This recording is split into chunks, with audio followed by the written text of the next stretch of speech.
Guys please try this at home without miss. Try ಮಾಡಿ ಹೇಗಾಗಿದೆ ಅಂತ ಹೇಳಿ. ನಾನೇ ಸ್ವಂತ ಮಾಡಿರೋದು. ನೋಡಿ ಹೇಗಾಗಿದೆ, ನೋಡ್ಕೊಬನ್ನಿ.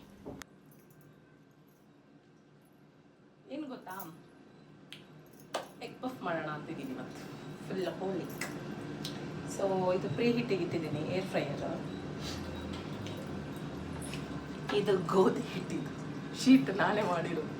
ಗೊತ್ತಿಲ್ಲ ಹೆಂಗಾಗುತ್ತೆ ಅಂತ. ಇದು ಆ್ಯಕ್ಚುಲಿ 10 ಮಿನಿಟ್ಸ್ ಇರಬೇಕು ಅಂದ್ಕೊಂಡು 20 ಮಿನಿಟ್ಸ್ ಆಯಿತು, ಇರಲಿ, ನೋ ಪ್ರಾಬ್ಲಮ್. ಸೊ ಇದಕ್ಕೆ 2 ಮೊಟ್ಟೆ. ಸೊ ಇದಕ್ಕೆ ಮಸಾಲ ಮಾಡಿದ್ದೀನಿ ಆಯಿತಾ. Masala, what is this masala, ಎಲ್ಲ ಫಾರ್ಮಲಿಗೆ ಹಾಕಿದ್ದೀನಿ. ಸೊ ಏನಿಲ್ಲ, ಒಗ್ಗರಣೆ ಹಾಕಿ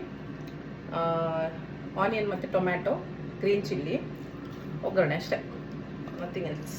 ಇದನ್ನು ಶೀಟಿಗೆ ಹಾಕಿ ಮೊಟ್ಟೆಗೆ ಹಾಕಿ ಸ್ಟಾರ್ಟ್ ಮಾಡೋಣ.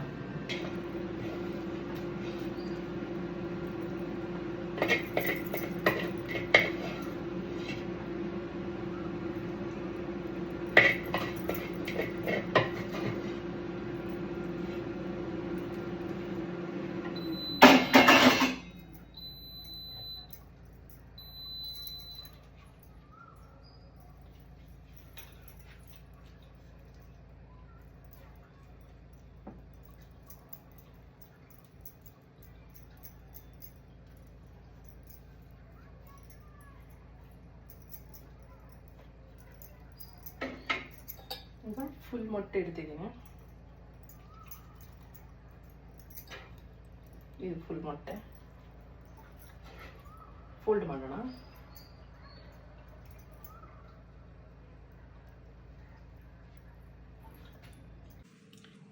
ಹೀಗಿಟ್ಟಿದ್ದೀನಿ, ಇದು ಹೀಗಿಟ್ಟಿದ್ದೀನಿ, ಫೋಲ್ಡ್ ಮಾಡ್ತಿದ್ದೀನಿ ಇವಾಗ ಹಿಂಗೆ ಹಿಂಗೆ.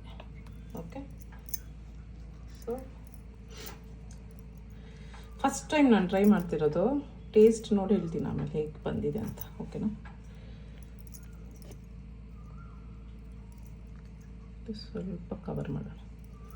ಓಕೆ, ಇದು ಪರ್ಫೆಕ್ಟ್ ಬಂದಿದೆ. ಇದೊಂದು ಸ್ವಲ್ಪ ಶೇಪ್ ಚೇಂಜ್ ಆಗಿದೆ.